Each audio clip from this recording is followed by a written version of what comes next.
सितंबर 1990 लाल कृष्ण आडवाणी एक रात अपने कमरे में बैठकर अयोध्या यात्रा के बारे में सोच विचार में थे। तभी कमरे में एक पत्रकार आता है। पत्रकार उन्हें पैदल यात्रा की जगह एक एयर कंडीशनर गाड़ी में यात्रा करने की सलाह देता है। बात कुछ इस प्रकार से कही गई कि आडवाणी मान जाते हैं। अगले ही दिन एक एयर कंडीशनर टोयोटा गाड़ी को रथ की शक्ल दी जाती है और यात्रा के लिए तैयार किया जाता है। यह पत्रकार थे प्रमोद महाजन, लेकिन लाल कृष्ण आडवाणी अभी भी भीड़ और समर्थन को लेकर थोड़ा चिंतित थे। गुजरात से यात्रा शुरू होने वाली थी, इसीलिए आरएसएस कार्यकर्ता नरेंद्र मोदी को भीड़ जुटाने की जिम्मेदारी सौंपी जाती थी। 25 सितंबर 1990 सोमनाथ मंदिर से आडवाणी पूजा कर बाहर निकलते हैं तो भीड़ इतनी थी कि रथ का निकलना तक मुश्किल हो गया। नरेंद्र मोदी अपने कौशल को साबित कर चुके थे। जहां जहां से यात्रा गुजरी एक अंडरकरंट गुजरता चला गया। कार सेवकों का जोश हाई था और साथ में थे राम के नारे, और नारे बच्चा बच्चा राम का, जन्मभूमि के काम का, बाधा सभी हटाएंगे, मंदिर वहीं बनाएंगे, खून का बदला लेना है बाबर की संतानों से, एक धक्का और दो, बाबरी मस्जिद तोड़ दो, जैसे उत्तेजित और भड़काऊ नारों से देश में हिंसा का बीज बो दिया गया अपनी राजनीति का। देश भर से हिंसा और दंगों की खबरें आ रही थी। तभी बिहार के समस्तीपुर में रात के 2 बजे 23 अक्टूबर को लाल कृष्ण आडवाणी को गिरफ्तार कर लिया जाता है। बाबरी मस्जिद को ढाने की साजिश पहले ही रची। साजिश का खुलासा। प्राण प्रतिष्ठा सेरेमनी ऑन द 20। क्या भगवान राम को ये पसंद होगा? जाने तो पहले ही जा चुके हैं। लीगल राइट के लिए लड़ रहे हैं। ढाने से नहीं कोई रोक पाया और मंदिर वही बनाएंगे। 1860 में एक ही परिसर में नमाज और पूजा दोनों की जाती थी। अयोध्या भाईचारे और सद्भाव के लिए जानी जाती थी। लेकिन आज अयोध्या में एक भव्य मंदिर बनकर तैयार है और जिसने सबको प्राण दिए उसकी प्राण प्रतिष्ठा की जा रही है। राजनीतिक मंच सजकर तैयार हैं और मीडिया पर दूसरी खबरें आना बहुत पुरानी बात हो चुकी है। मगर अयोध्या का इतिहास खून से सना है, विध्वंसकारी है। कैसे श्री राम की सारी मर्यादाएं अपनी राजनीति के लिए तार तार कर दी गई, कैसे कांग्रेस के राम के मुद्दे को बीजेपी ने अपनी पार्टी में प्राण फूंकने के लिए यूज किया और फिर अपनी प्रतिष्ठा बढ़ाई, कैसे श्री राम का नारा राजनीतिक कर दिया गया। 1528 में अयोध्या में एक मस्जिद बनाई जाती है बाबर के एक जनरल मीर बाकी के द्वारा। उसके 50 वर्ष बाद तुलसीदास रामचरितमानस लिखते हैं और वही एक ग्रंथ था जो हिंदुओं की राम में आस्था बढ़ा देता है। सब सही चल रहा था, लेकिन तभी अंग्रेज आते हैं और अपनी डिवाइड एंड रूल की पॉलिसी को लागू करना शुरू करते हैं। 1813 में एक अंग्रेज शोधकर्ता फ्रांसिस पहली बार लिखते हैं कि मस्जिद में कुछ हिंदू शिलालेख हैं। 1853 तक अफवाहें इतनी फैल चुकी थी कि पहला दंगा देखने को मिलता है। 1857 में अंग्रेज मामले को बढ़ता देख एक दीवार बनाने का फैसला लेते हैं। अंदर का हिस्सा दिया जाता है नमाज के लिए और बाहर का हिस्सा दिया जाता है पूजा पाठ के लिए। लेकिन एक नया विवाद जन्म ले रहा था। 100 साल बाद मस्जिद में मूर्तियां प्रकट होती। आज़ादी के तुरंत बाद अयोध्या में एक नया विवाद जन्म लेता है। 23 दिसंबर 1949 को मस्जिद परिसर में भगवान राम की मूर्तियां मिलती हैं। तत्कालीन फैजाबाद के जज के नायर मूर्तियां हटवाने से इनकार कर देते हैं। 29 दिसंबर को कोर्ट सारी जमीन को कुर्क घोषित कर देता है और पुजारी अपॉइंट करता है पूजा करने के लिए, जो बाहर से ही पूजा करते हैं। बाद में महंत राम सेवक दास शास्त्री मीडिया रिपोर्ट के हिसाब से मानते हैं कि उन्होंने ही अपने सहयोगियों के साथ मूर्तियां अंदर रखी थी, क्योंकि भगवान राम उनके सपने में आए थे। और इन सब के सूत्रधार बताते हैं जज के नायर को। के नायर 1952 में जनसंघ से टिकट लेकर सांसद भी बनते हैं।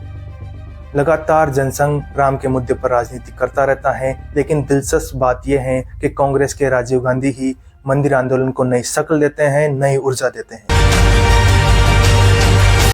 फरवरी 1986 में राजीव गांधी साहबानो केस में सुप्रीम कोर्ट का फैसला पलट देते हैं।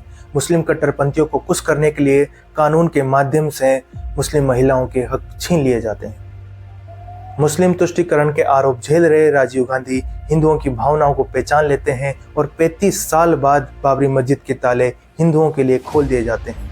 हालांकि फैसला कोर्ट से आया था, लेकिन सब दिल्ली से डिसाइड हो रहा था।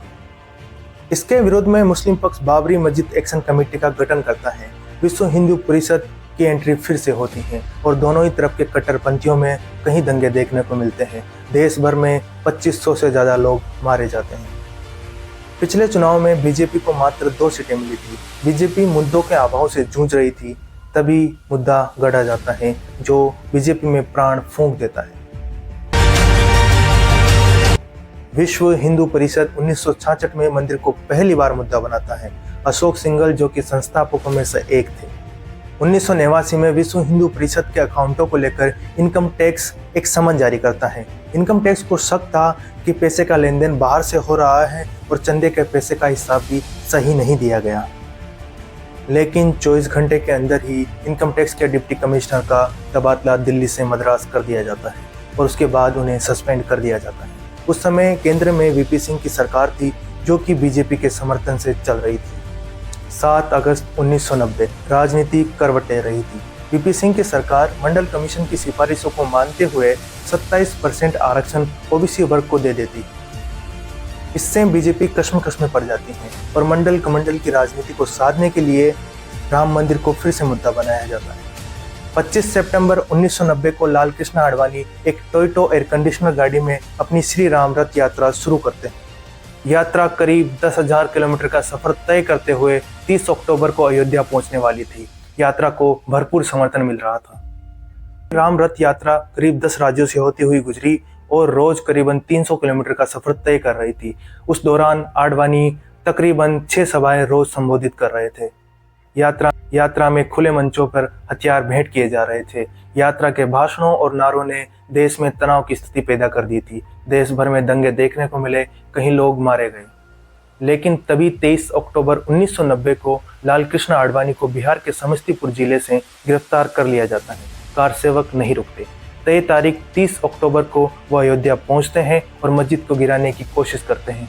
उस समय उत्तर प्रदेश के तत्कालीन मुख्यमंत्री मुलायम सिंह यादव पुलिस को गोली चलाने के आदेश दे देते हैं। 16 से ज़्यादा कार सेवक मारे जाते हैं और 1.5 लाख से ज़्यादा कार सेवक गिरफ्तार होते हैं। देश में दंगों का दौर फिर से शुरू होता है, कहीं लोग मारे जाते हैं। बीजेपी तुरंत वीपी सिंह सरकार से अपना समर्थन वापस ले लेती और अगले ही चुनाव में पहली बार उसे 100 से ज़्यादा सीटें प्राप्त होती और उत्तर प्रदेश में भी बीजेपी अपनी सरकार बनाने में कामयाब रहती है, जिसके मुख्यमंत्री बनते हैं कल्याण सिंह, जो कि अपनी कहानी के अगले सूत्रधार हैं। दिसंबर 1992 कार सेवक एक बार फिर से अयोध्या में इकट्ठा होने लगते हैं। संख्या इस बार 1 से 1.5 लाख थी। कुछ बड़ा होने वाला था। तारीख चुनी जाती है 6 दिसंबर। 6 दिसंबर को विवादित ढांचे से 200 मीटर दूर एक सभा होती है, जिसमें लाल कृष्ण आडवाणी, उमा भारती जैसे बड़े नेता भाषण देते हैं। भाषणों के बाद भीड़ में से कुछ आवाजें आती हैं और कुछ नारे आते हैं। नारे थे, मिट्टी नहीं किसकाएंगे, ढांचा तोड़ कर जाएंगे, तेल लगाकर डाबर का, निशान मिटा दो बाबर का, एक तक का और दो, बाबरी मस्जिद तोड़ दो। लगभग 12 बजे भीड़ बेकाबू हो जाती है और मर्यादा पुरुषोत्तम के नारों के साथ अमर्यादित कामों को अंजाम दिया जाता है। मात्र देखते ही देखते 6 घंटों के अंदर विवादित ढांचे के तीनों गुंबद गिरा दिए जाते हैं और गिरा दिया जाता है देश में संविधान, सेक्युलरिज्म और मानवीय गरिमा का गुंबद भी। मीडिया कर्मी बंदी बना लिए जाते हैं और पुलिस तमाशा देखती है, मानो तमाशे में एक संतोष हो। यूपी के तत्कालीन सीएम कल्याण सिंह पुलिस को गोली चलाने से रोकते हैं और 5 किलोमीटर दूर मौजूद 20,000 से ज्यादा अर्धसैन्य बलों की सहायता लेने से भी इनकार कर देते हैं।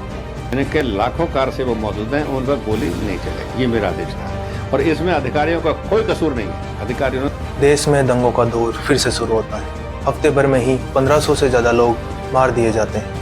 विश्व भर में आलोचना होती है। पाकिस्तान, बांग्लादेश जैसे देशों में कई हिंदू मंदिर तोड़ दिए जाते हैं। 7 दिसंबर को रामलला को टेंट में रखा जाता है। इसके बाद सत्ता में आती है कांग्रेस सत्ता में आती है और इस मसले को हल करने के लिए एक प्रस्ताव रखती है। परिसर में एक मंदिर, एक मस्जिद, एक लाइब्रेरी और एक स्कूल खोलने का प्रस्ताव, लेकिन बीजेपी इसे सिरे से नकार देती है। 1992 में जब बीजेपी लीडर्स इसे गर्व का विषय बता रहे थे, तभी अटल जी 6 दिसंबर की घटना को दुर्भाग्यपूर्ण बताते हुए माफी भी मांगते हैं। What happened in Ayodhya on 6th was very unfortunate. It should not have happened. We are sorry for that. चुनावी मुद्दा मिल चुका था। बीजेपी हर चुनावी घोषणा पत्र में राम मंदिर को शामिल करना शुरू कर देती है। सबको फैसले का इंतजार था। 2002 में अटल बिहारी वाजपेयी सत्ता में आते हैं और मंदिर के लिए एक कमेटी गठित करते हैं। अप्रैल 2002 में Allahabad high court ASI archaeological survey of India को साक्ष्य जुटाने के लिए कहता है।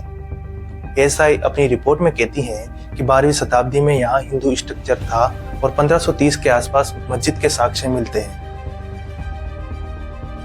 मुख्य भाग जहाँ मूर्तियां स्थापित थी वह रामलला विराजमान कमेटी को दे दिया जाता है। सीता रसोई राम चबूतरा निर्मोही अखाड़ा को दे दिया जाता है। बाकी बचा हुआ भाग मुस्लिम पक्ष को दे दिया जाता है।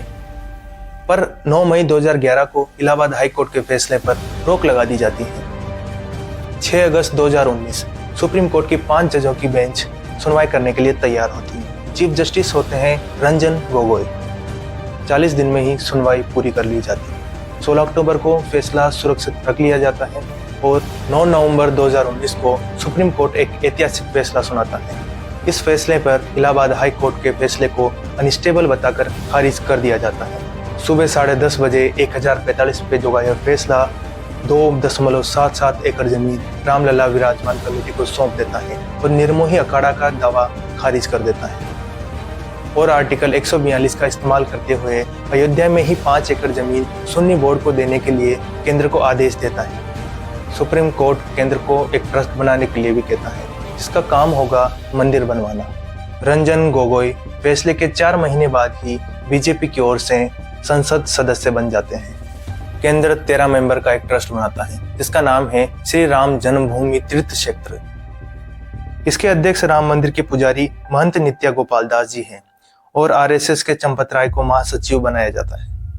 5 अगस्त 2020 को प्रधानमंत्री नरेंद्र मोदी भूमि पूजन करते हैं और 22 जनवरी 2024 को उसी अधूरे राम मंदिर का उद्घाटन है, प्राण प्रतिष्ठा है। हिंदू धर्म के चारों शंकराचार्य नाराज बताए जा रहे हैं और बीजेपी में राजनीति करने का आरोप लगा रहे हैं। बेरोजगारी और महंगाई में मार खा चुकी केंद्र सरकार ने 2024 के चुनाव का एजेंडा तय कर दिया है। सर झुकाकर प्यार और सम्मान से बोले जाने वाला राम राम अब जय श्री राम के उत्तेजित नारों में बदल चुका है।